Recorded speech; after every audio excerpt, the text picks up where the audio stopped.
colloque portait sur deux éléments qui sont proches des compétences de la communauté française de Belgique ou de la Fédération Wallonie-Bruxelles.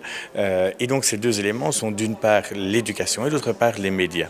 Il s'agissait dans un cas comme dans l'autre de voir quels sont les enjeux pour ces deux éléments, les enjeux en matière de droits humains qui sont vraiment d'actualité aujourd'hui.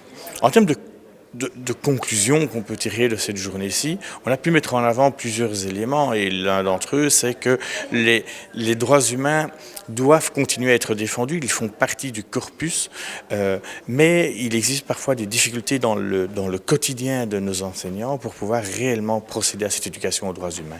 Le cours d'éducation à la philosophie et citoyenneté est évidemment une opportunité considérable pour cela, mais il y a encore à faire pour soutenir une demande qui, du côté des enseignants, existe bel et bien. Je retiendrai que les journalistes voilà, font un métier qui est difficile, enfin, dans des circonstances qui sont relativement difficiles, que ça ne doit pas les empêcher de se poser des questions, de se rappeler qu'effectivement peut-être il faut certainement parler de la manière la plus informée possible des autres droits pour permettre au public aussi de se faire une opinion, parce que ça c'est vraiment très important. Les journalistes ils sont là pour permettre au public de s'informer et de se faire un avis le plus éclairé possible.